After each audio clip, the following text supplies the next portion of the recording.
आज हम एक बहुत ख़ास पुस्तक के बारे में बात करेंगे जिसे इंग्लिश में ऑटोबायोग्राफी ऑफ अ योगी कहा जाता है और उसका नाम है योगी कथामृत। ये वो किताब है जिसे हार्पर कॉलिंस ने 20वीं शताब्दी की 100 मुख्य आध्यात्मिक पुस्तकों में डिस्क्राइब किया है। आप जान के खुश होंगे कि 38 भाषाओं में इसका ट्रांसलेशन हुआ है। 13 तो भारतीय भाषा हैं और 25 विदेशी भाषाएं हैं। एप्पल के सीईओ जो थे स्टीव जॉब्स, उन्होंने ये किताब एक बारी नहीं कई बारी पढ़ी। In every interview he would refer to the impact of this book. Beatles के जॉर्ज हैरिसन थे, उन पे भी इस किताब का बहुत भारी प्रभाव पड़ा। उन्होंने कहा है कि पंडित रविशंकर ने उन्हें ये किताब पहली बारी गिफ्ट की और उसके बाद किताब का असर उनके साथ हमेशा रहा और बार बार इस किताब पे वो वापस जाते थे। तो इस किताब को लिखा किसने था? स्टेज पे आप एक बहुत सुंदर चित्र देख सकते हैं।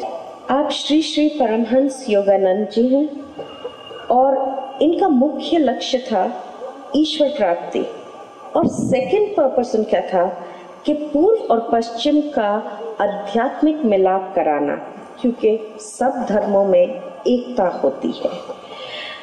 उन्हीं ने 1946 में ये किताब पहली बारी प्रकाशित की। हमारे 2 स्पीकर्स हैं जिनके साथ हम आज बातचीत करेंगे, स्वामी ईश्वरानंद गिरी जी और डॉक्टर डेविड फ्रॉली।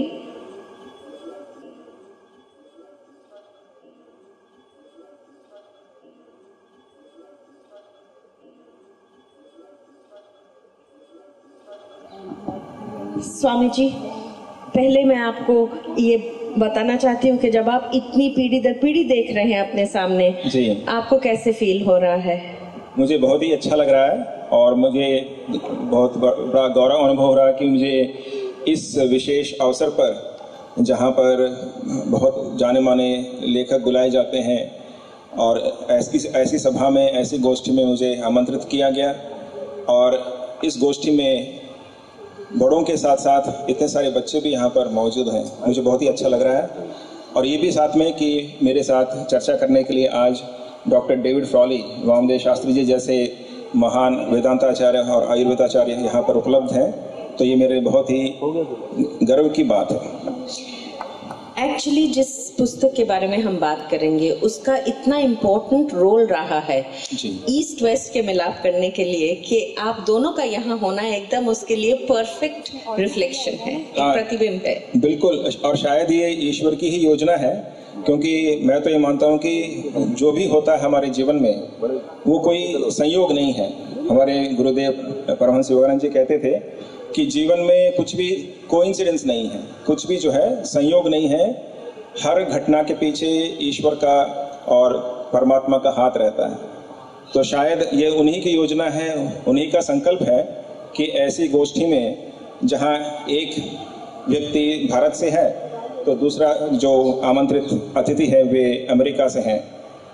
लेकिन ये देखिए यहाँ पर भी एक विचित्र मिलाप है कि भारत में जन्म लेने के बावजूद भी मेरी जो प्रारंभिक शिक्षा रही वो पाश्चात्य पर आधारित मेडिकल एजुकेशन रही। और जहाँ की डॉक्टर डेविड फ्रॉली, जिनका जन्म अमेरिका में हुआ, उनका जो अध्ययन का विषय है वो वेदांत, आयुर्वेद और उपनिषद रहे। तो एक तरह से कहा जा सकता है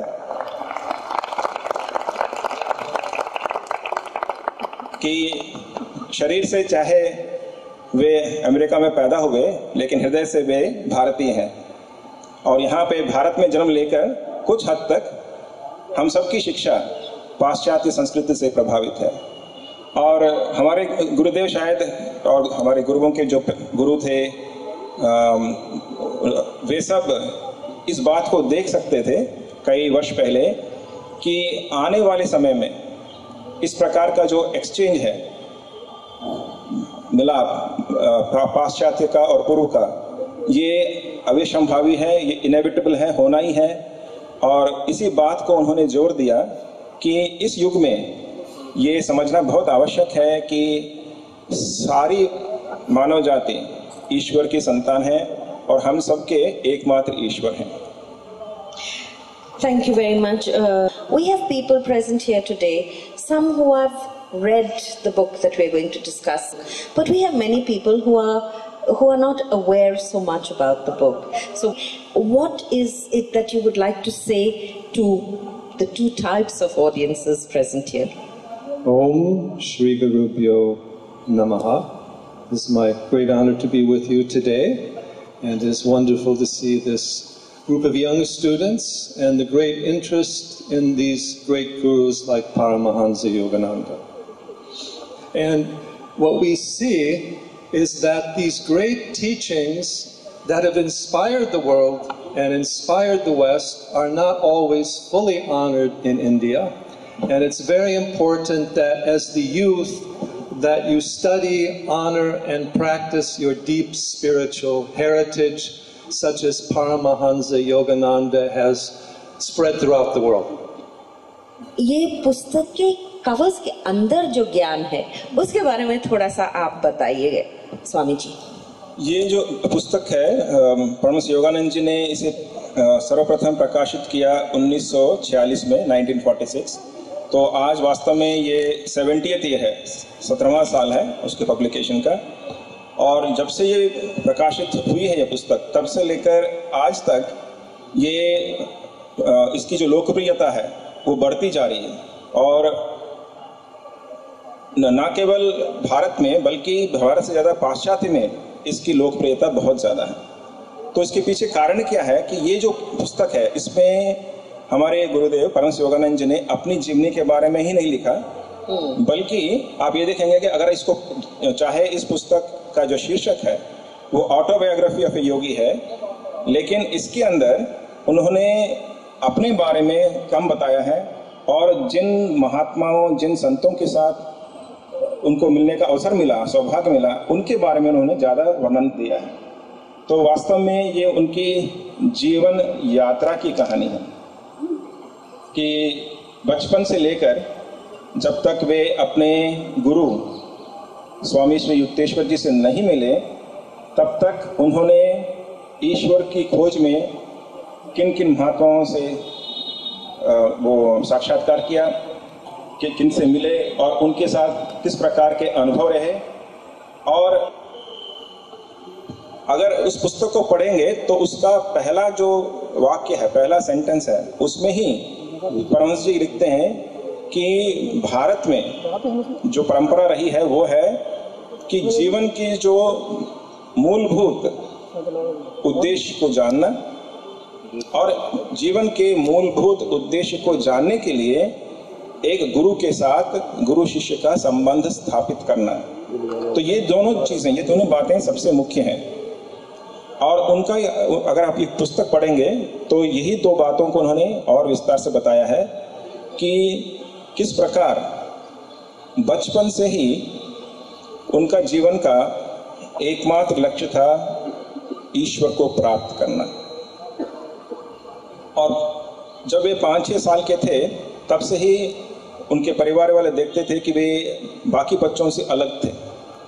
जहाँ बाकी बच्चे खेल कूद करते हैं, शरारत करते हैं, वे एकांत में बैठकर ध्यान किया करते थे। मंदिर में चले जाते थे, वहाँ पर एकांत में बैठकर ध्यान किया करते थे।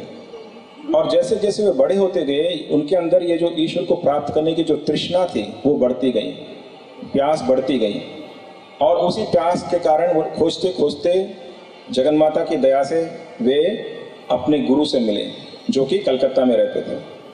फिर गुरु ने उन्हें किस प्रकार की ट्रेनिंग दी, यही बहुत ही एक रोचक अध्याय है चैप्टर में, पुस्तक में।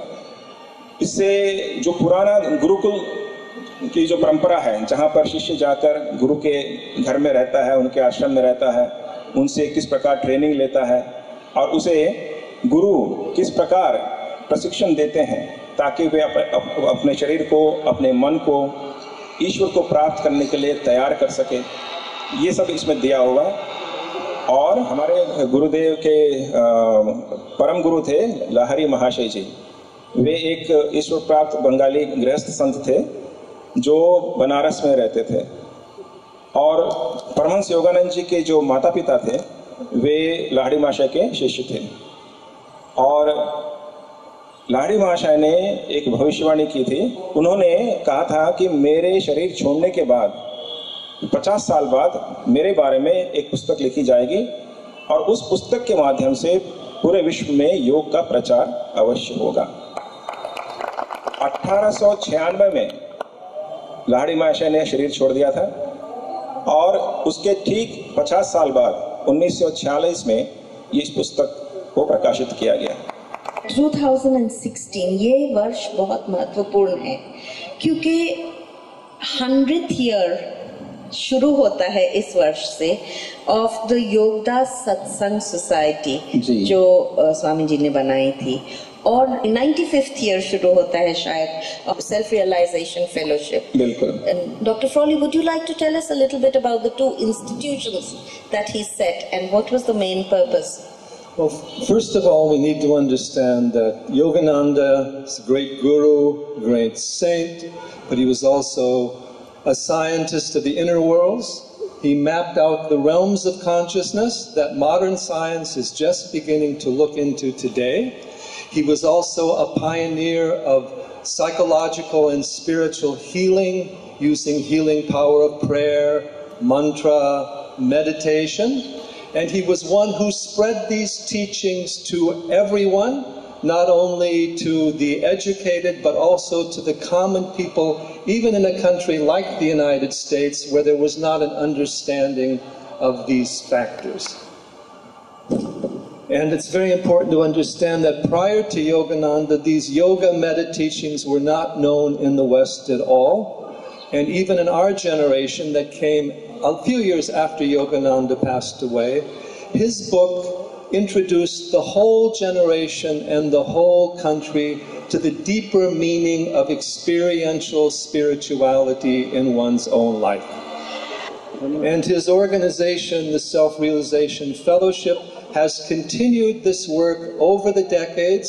It has grown and spread and has branches in every major city in the United States and the Western world. This book inspired the generation in America that brought out all these new information technological changes like Steve Jobs. And we believe this book has the capacity to transform India today and to have the same effect on the youth today, decades later, because Yogananda spoke to the heart and soul of every human being and brought the eternal message of India for the entire world. The ultimate science is the science of consciousness through yoga. Information technology is necessary only to take us to the age of consciousness, and Yogananda has pioneered that science of consciousness that we can use to take the technology to a higher level. Paramahansa Yogananda ji जो थे एक scientist थे और उन्होंने जो आंतरिक जगत का जो विज्ञान है उसके बारे में विस्तार से लोगों को समझाया, और वास्तव में एकमात्र जो विज्ञान है, जो वास्तविक विज्ञान जो पूरी मानव जाति के लिए अर्थ रखता है, उद्देश्य रखता है, वो है ये आत्मा का विज्ञान या आंतरिक जगत का विज्ञान। बाकी ये जो आजकल हम विज्ञान देखते हैं, जैसे कि ये इंफॉर्मेशन टेक्नोलॉजी है, कंप्यूटर्स है, इंटरनेट है, डिजिटल मीडिया है, इस बाहरी विज्ञान से हम इस आंतरिक विज्ञान के संदेश को पूरे जगत में फैलाएं, और यही इसका एकमात्र प्रयोजन है ये इंफॉर्मेशन टेक्नोलॉजी का, क्योंकि वास्तविक विज्ञान आंतरिक जगत का विज्ञान है, यानी योग विज्ञान या योग साधना या आध्यात्मिक जगत का ज्ञान। मैं एक सवाल आपसे पूछना चाहती हूँ कि यहाँ पे जो हमारी ऑडियंस है इसमें कई हैं जिन्होंने ये किताब ऑलरेडी पढ़ी हुई है। हाँ, पहले एक बार पूछें, आप से बता सकते हैं आपसे कितने लोगों ने ये किताब पढ़ी है?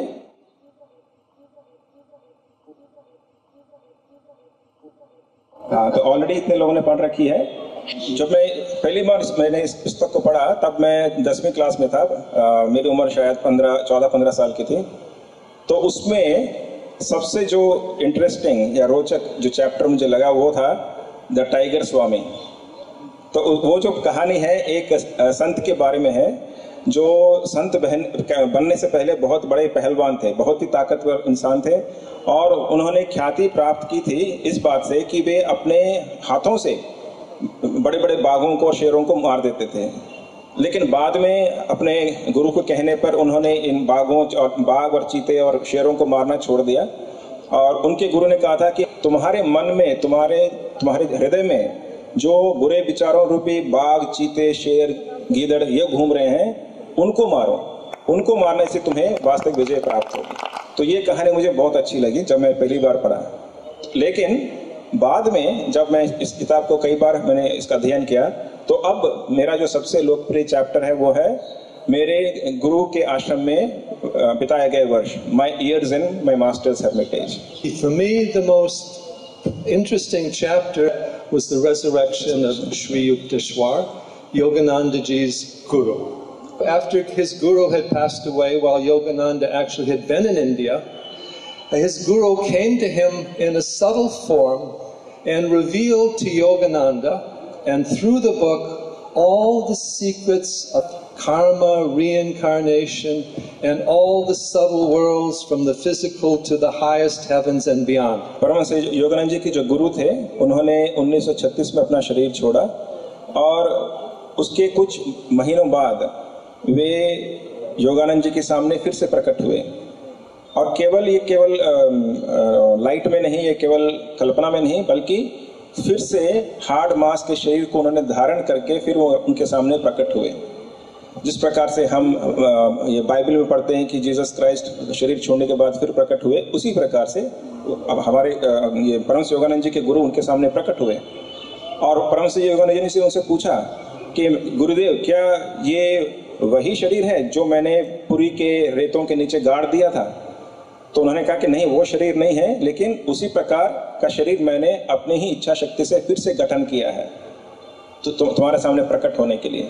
तो इस तरह से प्रकट होकर उन्होंने परमहंस योगानंद जी को इस जीवन के बारे में, मानव जीवन के बारे में, और जब हम इस शरीर को छोड़कर हमें जाना पड़ता है दूसरे लोकों में, तो तब हमारी आत्मा के साथ क्या होता है, कितने तरह के लोग हैं, और उसमें जो तरह तरह के प्राणी हैं वे कैसे जीते हैं, उनमें क्या क्या शक्तियाँ होती हैं, उनके किस प्रकार के विचार होते हैं, उनका क्या काम रहता है। यानी बिल्कुल गोपनीय जो विज्ञान है, रहस्यमय विज्ञान, जिसके बारे में शायद और किसी भी पुस्तक में वर्णन नहीं दिया गया है, वो सब रहस्यमय बातें उस दर्शन के समय जब युक्तेश्वर जी ने उन्हें दर्शन दिया, तब उन्होंने अपने शिष्य योगानंद जी को समझाया। देखिए, परमहंस योगानंद जी का एक उद्देश्य था इस पुस्तक को लिखने में, वो ये था कि साधारणतया हम ये मानते हैं कि विज्ञान और आध्यात्म ये दोनों परस्पर विरोधी हैं, यानी म्यूचुअली कॉन्ट्रडिक्टरी हैं। तो ये जो गैप है साइंस और रिलीजन, साइंस एंड स्पिरिचुअलिटी, तो इस गैप को कम करने का भी उनका उद्देश्य था। और उनका ये कहना था कि जो एक्सटर्नल साइंस है, यानी जो भौतिक विज्ञान, फिजिक्स, केमिस्ट्री, बायोलॉजी, ये साइंस इस दुनिया के बारे में हमें बताता है, बाहरी जगत के बारे में हमें इंफॉर्मेशन देता है, ज्ञान देता है, लेकिन हमारा अस्तित्व केवल बाहरी जगत तक ही सीमित नहीं है। इसके साथ साथ एक आंतरिक जगत है, विचारों का जगत, चेतना का जगत, इच्छा शक्ति और भावनाओं का जगत, और इसके बारे में हम अधिकतर अपरिचित ही रहते हैं। और ये जो आध्यात्म का जो ज्ञान है वो इस आंतरिक जगत से ताल्लुक रखता है। और जिस प्रकार से बाहरी जगत में जो खोज करते हैं वो साइंटिस्ट हैं, उसी प्रकार जो आंतरिक जगत में खोज करते हैं वे भी एक प्रकार के साइंटिस्ट हैं, और जिनको हम संत महात्मा या साधक या योगी के नाम से कहते हैं। तो बाहरी जगत में हम पदार्थों से, प्राणियों से, इन पर हम रिसर्च करते हैं। आंतरिक जगत के रिसर्च करने के लिए हमें अपने विचारों से, अपनी चेतना से, अपनी भावनाओं से रिसर्च करना पड़ता है, और योग साधना इसी पर आधारित है। तो जैसे ये जो जगदीश चंद्र बोस थे, उन्होंने उनके बारे में इसलिए बताया अपनी पुस्तक में क्योंकि हमारे जो उपनिषद और शास्त्र हैं वे कहते हैं कि सर्वम खलविदम ब्रह्म, यानी जो ब्रह्म जो है, भगवान जो है, वो हर चीज में मौजूद है, हर जगह विद्यमान है और हर चीज में वही ईश्वर की चेतना विद्यमान है। और इसी बात को जेसी बोस ने अपने एक्सपेरिमेंट से दिखाया कि न केवल मानव में और न केवल पशुओं में, बल्कि पौधों में, वनस्पति में और यहाँ तक कि खनिजों में, जैसे टिन है, स्टील है, उनमें भी एक स्तर पर प्राण है, एक स्तर पर जीवन है। तो सब चीजें किसी न किसी रूप में हम कह सकते हैं कि जीवित हैं। सब में ईश्वर का जो अंश है वो विद्यमान है। अभी जिस तरह से आपने बताया that it is a science, either way, one is of the external world, one is of the internal world. So ये थोड़ा हटके सवाल है आप दोनों से कि किस तरह से हम इस गैप को ब्रिज करें, जो हमारे 8 hours in the day हम लोग को एक्सटर्नल वर्ल्ड की तरफ पुश किया जाता है। इसी के लिए उन्होंने कहा था कि जीवन में एक बैलेंस होना चाहिए, संतुलन। हाँ, हमें अपने शरीर को जीवित रखने के लिए, परिवार को चलाने के लिए बाहर की दुनिया के बारे में जानकारी प्राप्त करने की आवश्यकता है, काम करने की आवश्यकता है, पैसे कमाने की आवश्यकता है, इसमें कोई शक नहीं है। लेकिन यहीं तक हम सीमित ना रह जाएं। कम से कम दिन में थोड़ा सा समय निकालकर 1 घंटा 2 घंटा या उससे भी कम, जितना भी हम दे सकते हैं उतना समय निकालकर हम आंतरिक जगत के बारे में भी जानकारी प्राप्त करने का प्रयास करें।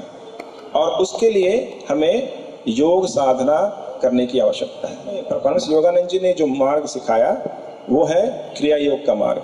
तो उन्होंने कहा कि अगर कोई भी व्यक्ति बाहरी दुनिया में अपने काम करते करते साथ में योग साधना भी अपने जीवन में शामिल करता है, तो वो क्या देखता है कि उससे उसके बाहरी जगत के साथ संपर्क कम नहीं होता है। बाहरी जगत में वो जो सफलता प्राप्त कर रहा है वो कम नहीं होता, बल्कि बढ़ जाता है। क्योंकि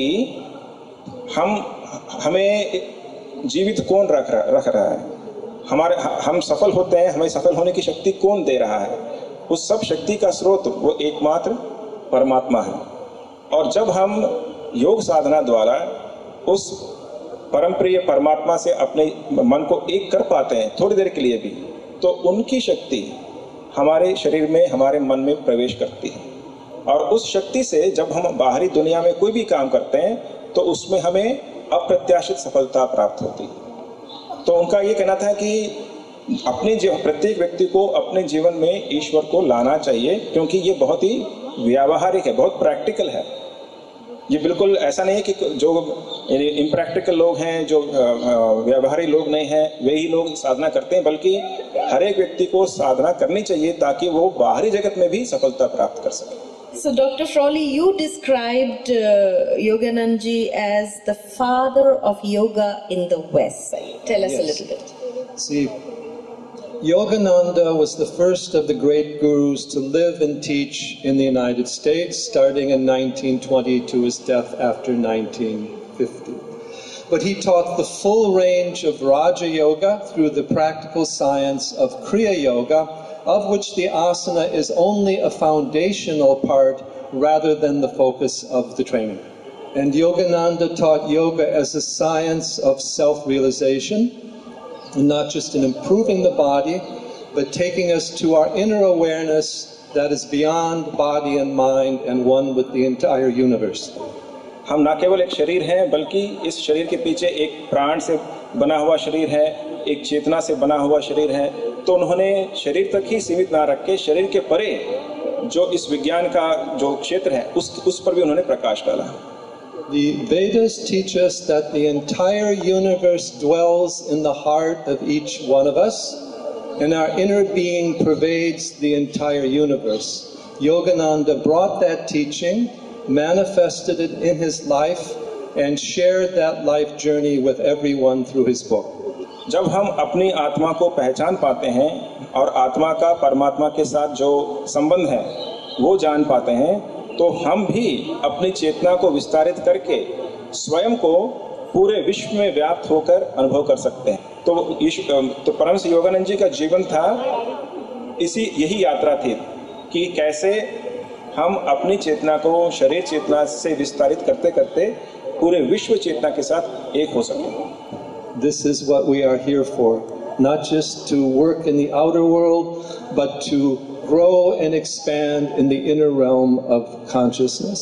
And everything we do is and can be part of it, from simply breathing and thinking to feeling and knowing. Yogananda ji का ये कहना था कि ईश्वर को प्राप्त करना हम सबका जन्मसिद्ध अधिकार है और ये हम सब कर सकते हैं। क्यों? जैसे हम सब खाना खा सकते हैं, हम सब श्वास ले सकते हैं, हम सब चल फिर सकते हैं, तो जितना स्वाभाविक, जितना नेचुरल ये सब है, खाना पीना चलना, इन 5 इंद्रियों से इस संसार का आनंद लेना, उतना ही नेचुरल हम सबके लिए ईश्वर को प्राप्त करना भी है। लेकिन उस स्थिति तक पहुंचने में समय लग सकता है, लेकिन बिल्कुल असंभव नहीं है और कठिन भी नहीं है। तो जब कोई उनसे ये प्रश्न पूछता था कि ये क्यों इतना कठिन लगता है, तो उन्होंने कहा कि जीवन में कुछ भी अच्छी चीज को प्राप्त करने में कठिनाई आएगी, लेकिन अगर लगन है तो ईश्वर प्राप्त किए जा सकते हैं। ये उनका संदेश था। Dr. Frawley, would you like to tell us about the book, the Gita, his writing on the Gita? Yes, Yogananda did one of the most profound and expansive studies on the Bhagavad Gita, explaining all the deep esoteric secrets of yoga, starting with the chakras and the spine and the human body, working into all the higher levels of mantra, meditation, and devotion. So he turned the Gita, or he showed how the Gita shows the ultimate spiritual science of self-realization and how we can practically use that in our day-to-day life today. Paramhans Yogananda जी ने जो autobiography of योगी पुस्तक लिखी, जिसके बारे में हम आज चर्चा कर रहे हैं, तो उसके अध्ययन के साथ साथ अगर हम उनके ये जो भगवद गीता पर जो पुस्तक है, गॉड टॉक्स विद अर्जुन या भगवद गीता, वो भी साथ साथ पढ़ेंगे तो उनको जो कहना है, उनका संपूर्ण संदेश हम प्राप्त कर सकते हैं। और ये जो योगी कथामृत है, ऑटोबायोग्राफी ऑफ योगी, ये जैसे उनके योग सूत्र हैं, यानी योग के जो मूलभूत जो विचार हैं, सिद्धांत हैं, उनको उन्हें कहानियों के रूप में अपने जीवन की यात्रा के रूप में प्रस्तुत किया है। लेकिन अगर योग विज्ञान के बारे में और उसके सभी पहलुओं के बारे में हम अगर विस्तार से जानना चाहें, तो वो उन्होंने अपने भगवद गीता में दिया है। इसलिए दोनों को अगर हम पढ़ें तो जो भी संदेश योगानंद जी हमें देना चाहते हैं, जो भी ज्ञान वे हमें देना चाहते हैं, वो पूरा ज्ञान हम प्राप्त कर सकते हैं। There has recently been produced a very wonderful movie on Yogananda called Awake, which is not simply a documentary but a beautiful life story.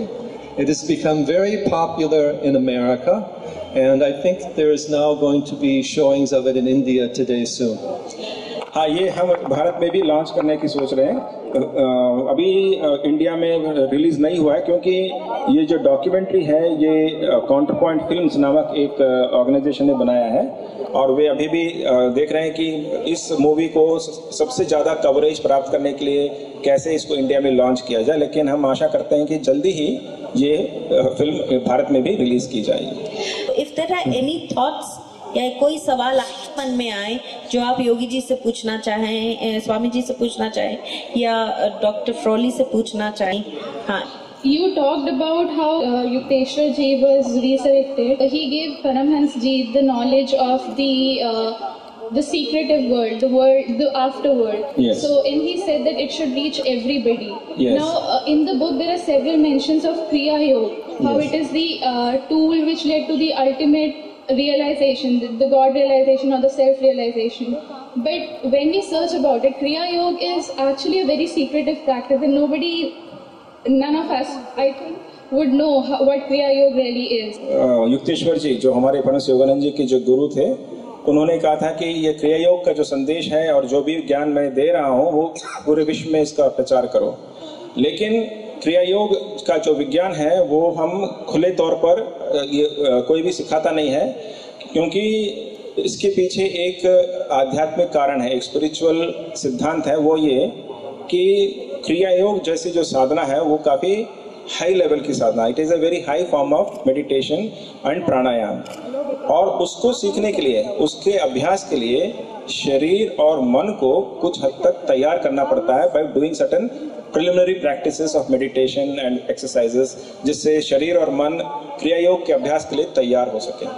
इसलिए डायरेक्टली अगर हम इंटरनेट के द्वारा या पुस्तक में छापकर क्रिया योग का जो टेक्निक है वो सिखा दें, वो अगर कोई या आज इंटरनेट से अगर समझ ले डाउनलोड करके सीखना चाहे भी तो उसे लाभ नहीं होगा, क्योंकि इसमें दो बातें हैं। एक ये कि जो क्रिया योग प्राणायाम है वो उसको सीखने के लिए उससे पहले कुछ प्रिलिमिनरी प्रैक्टिसेस हैं, प्रारंभिक कुछ एक्सरसाइजेस हैं, मेडिटेशंस हैं जिनका अभ्यास करना पड़ता है, और एक तरीका है उसको करने का।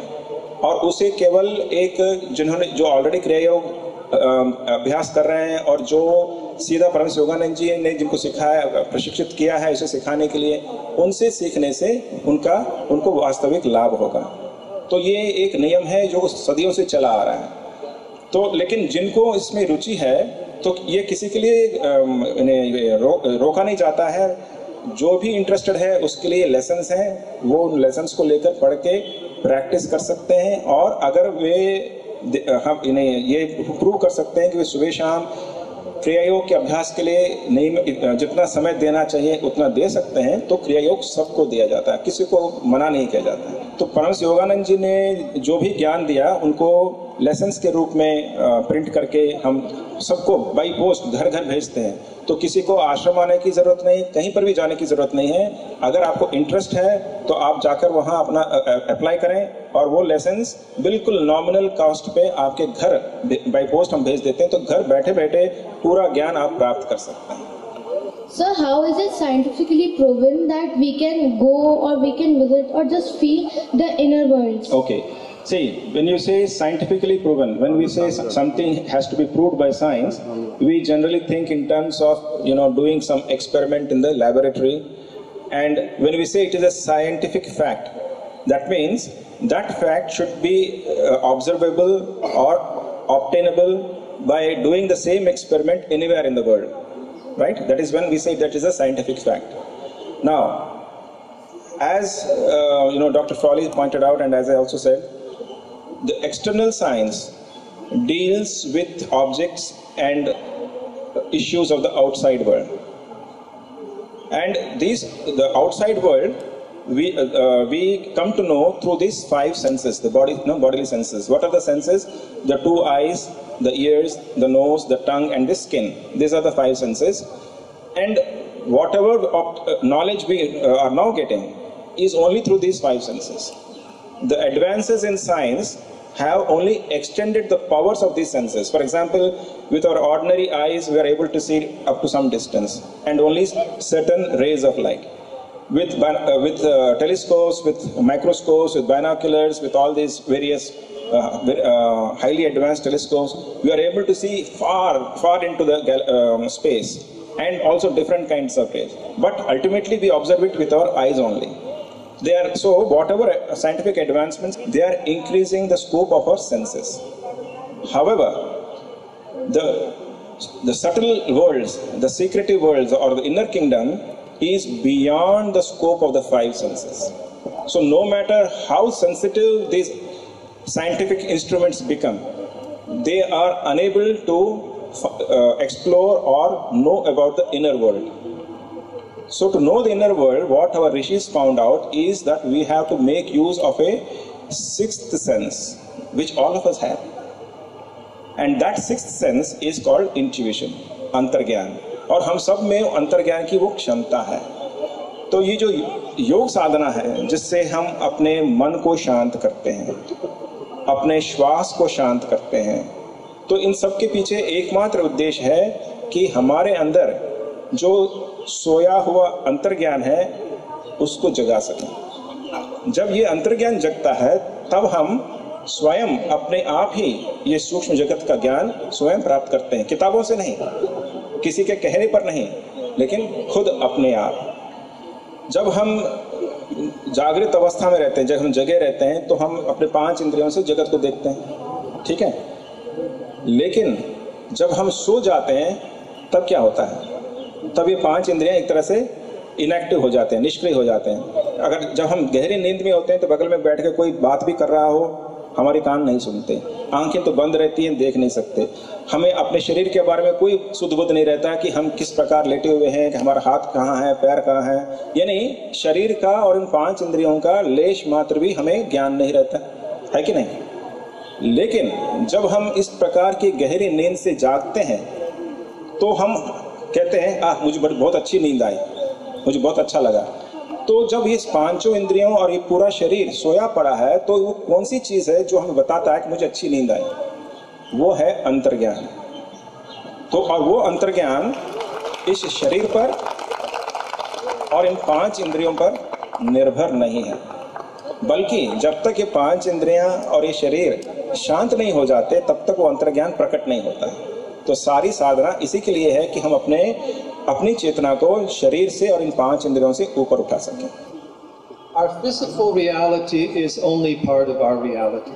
Every day through waking, dream, and deep sleep, we leave this world and go into an inner realm and come back. Our life is short. We have before birth, after death, so that the physical reality should not be taken as the sole proof of what reality is. So इस note पे ही हम जे आज की चर्चा को समाप्त करें। So मैं आपसे रिक्वेस्ट करूंगी स्वामी जी और डॉक्टर फ्रॉली कि कुछ हमारे गेस्ट हैं जिनको आप अपने हाथों से ये बुक दीजिए। पहले श्री प्रदीप भटनागर जी, कमिश्नर आगरा। नेक्स्ट मैं रिक्वेस्ट करूंगी आगरा के मेयर मिस्टर इंद्रजीत आर्या जी से कि वो भी स्टेज पे आए प्लीज। रेवरेंड फादर लाजरस, आपसे भी मैं रिक्वेस्ट करूंगी please come on to the stage. Syed Ikhtiyar Jafri साहब हमारे बीच हैं, मैं आपको भी स्टेज पे बुलाऊंगी प्लीज।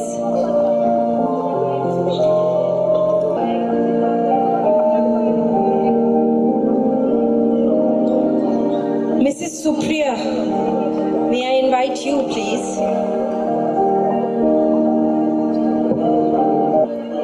पूरन दावर जी भी हमारे बीच हैं। दावर साहब, आपको भी मैं रिक्वेस्ट करूंगी।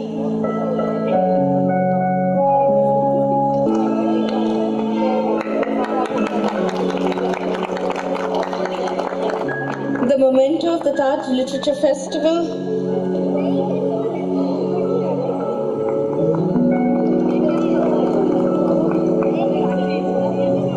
And the garland of beads.